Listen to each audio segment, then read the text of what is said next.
Hey everyone, and welcome to this deep dive. Today we're going to get into some pretty thought-provoking stuff. Yeah, I'm looking forward to it. Yeah, so the link between nihilism and something that our source material is calling digital morphine.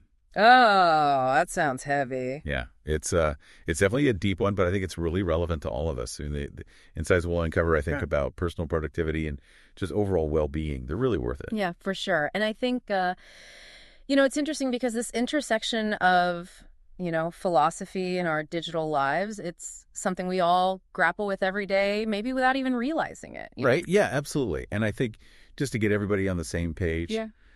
Nihilism in a nutshell is this idea that life is inherently meaningless, that there is no grand purpose, no ultimate goal. Right. Kind of a bleak outlook, It is. but it's not just some fringe idea either. I mean, this is a Yeah. concept that philosophers have been wrestling with for centuries. Exactly. Yeah, like big names like Nietzsche, Kierkegaard, and Sartre all really dug into this. And it's, particularly after what Nietzsche called the death of God. Right. And now, of course, he wasn't talking about a literal death, but the decline of those absolute values and truths that used to give society a sense of structure and meaning. Okay, so no more cosmic rulebook, Right. no preordained purpose. Exactly. So that leaves us with a pretty big question. Yeah.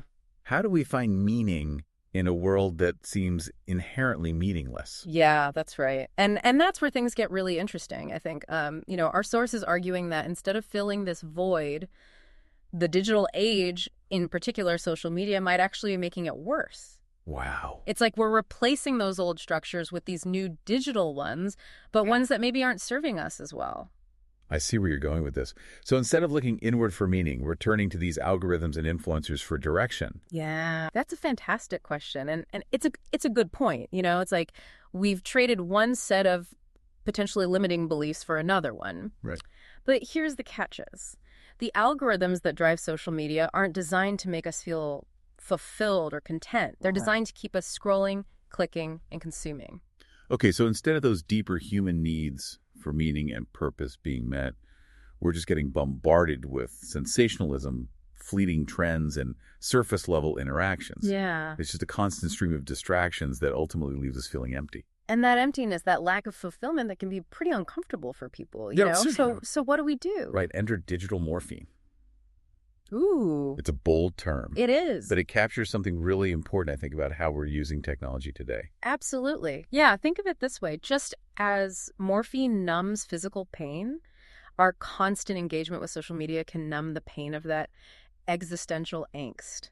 Yeah. That feeling of meaninglessness we were just talking about.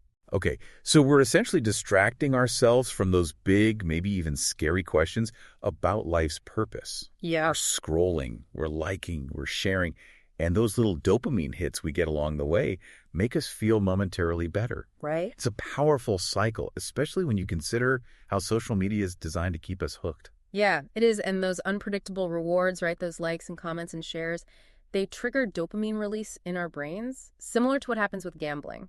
Wow. So it's not just about distraction. There's a real chemical component at play here. And it's a tricky cycle to break, isn't it? I mean, we feel empty, so we scroll, we get that little dopamine hit, we feel momentarily better, but then the emptiness creeps back in and we're right back to scrolling. Exactly. It's this negative feedback loop that can be incredibly hard to escape. Yeah. And here's the real kicker. The more time we spend lost in this cycle, the less time we have for activities that could actually bring genuine meaning and fulfillment. Right, and that's where we start to see the real-world consequences of this digital morphine. We're not just talking about a philosophical debate anymore. Yeah. This is impacting our productivity, our relationships, our well-being. It really is. So how does this nihilism digital morphine cocktail actually show up in our everyday lives?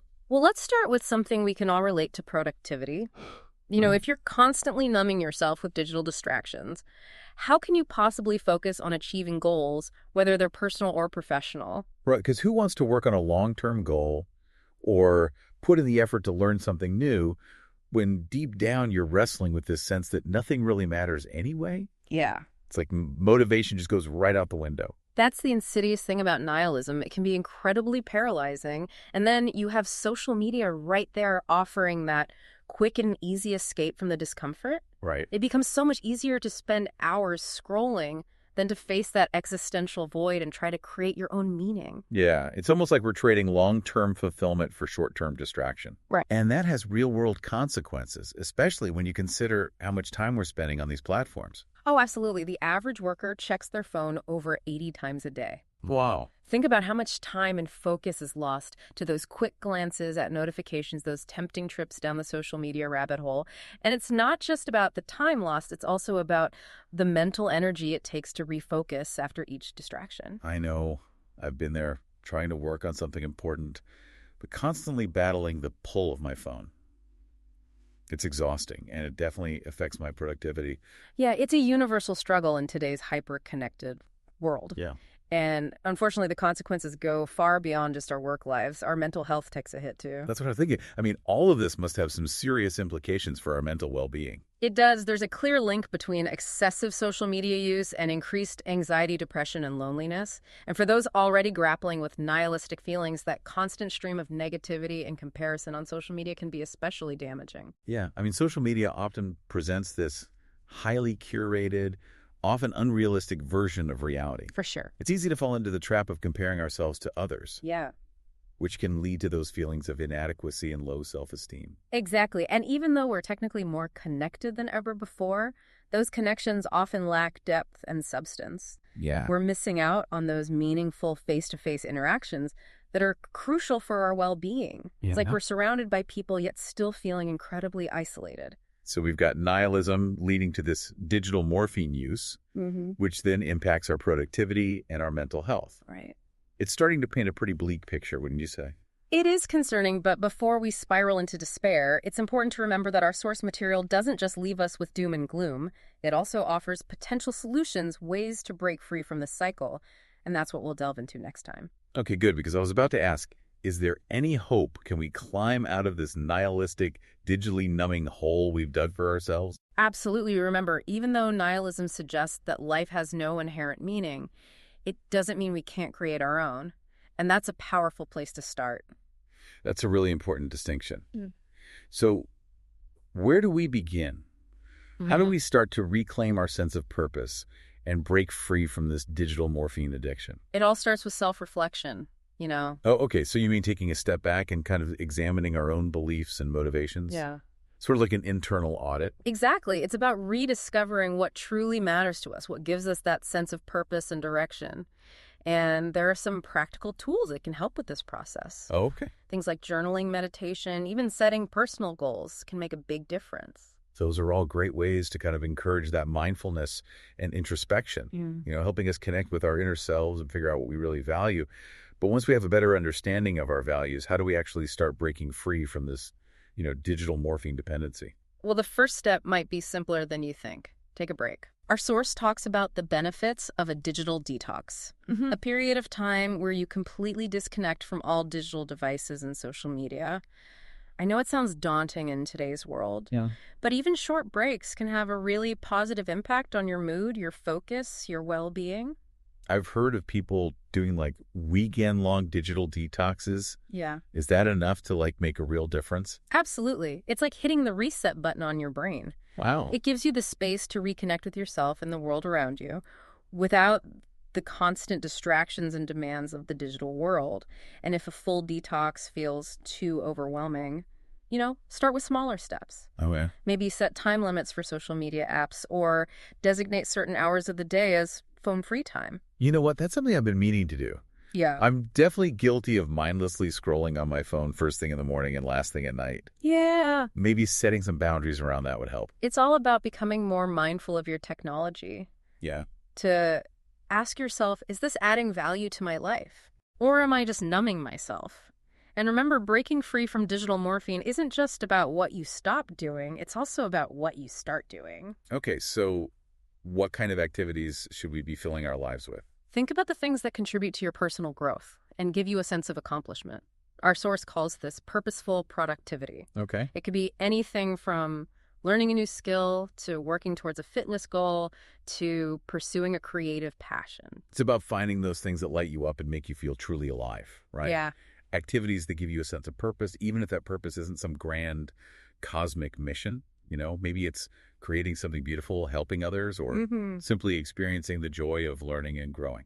It's about reclaiming your time, your attention, and your ability to find meaning in the everyday moments of your lives, and along with finding activities that bring you a sense of purpose. Our source also emphasizes the importance of real-world connections. I was just thinking about that. It seems like in our quest to connect online, we've forgotten the value of genuine human interaction. The kind that can't be replicated through a screen. You're absolutely right. Meaningful face-to-face interaction is crucial for our well-being, and too much time spent in the digital realm can deprive us of that. It's like we're surrounded by people, yet still feel incredibly isolated. So put down the phone, step away from the computer, and go out and actually talk to people. Exactly. Join a club volunteer, attend a local event, anything that gets you interacting with others in a meaningful way. Because at the end of the day, overcoming nihilism and digital morphine isn't just about individual change. It's about creating a world where technology enhances our lives instead of numbing us. That's a powerful thought.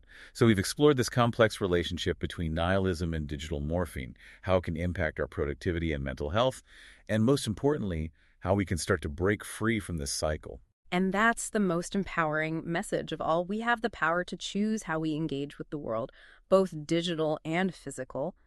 We can choose to be mindful, intentional, and purposeful in our actions. And in doing so, we can create a richer, more fulfilling existence for ourselves and for others. It's a challenging journey, but it's one worth taking. Absolutely. And as always, we want to leave you with something to ponder as you continue on your own journey of self-discovery and mindful engagement with technology. So where do we leave our listeners today? What's that final thought? That question that might spark some deeper reflection. Well, we've talked a lot about the negative impacts of digital morphine, how it can keep us from living these truly meaningful lives. Right. But what if we flip that script? What if we imagine a world where we successfully break free from that pull? What would that look like for you? That's a great question. It really challenges us to think about those possibilities. Right. What opens up when we reclaim our time and our attention? What kind of meaningful activities could we rediscover?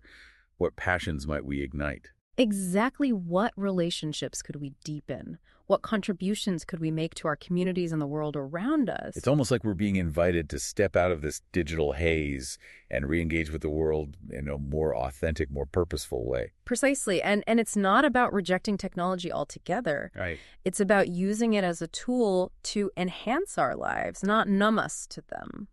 So to our listener, we leave you with this. What would your life look like if you were truly free from the grip of digital morphine?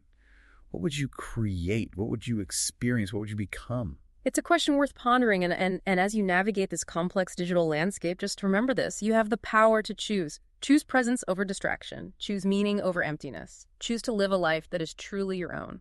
That's a perfect note to end on. Until next time, keep diving deep.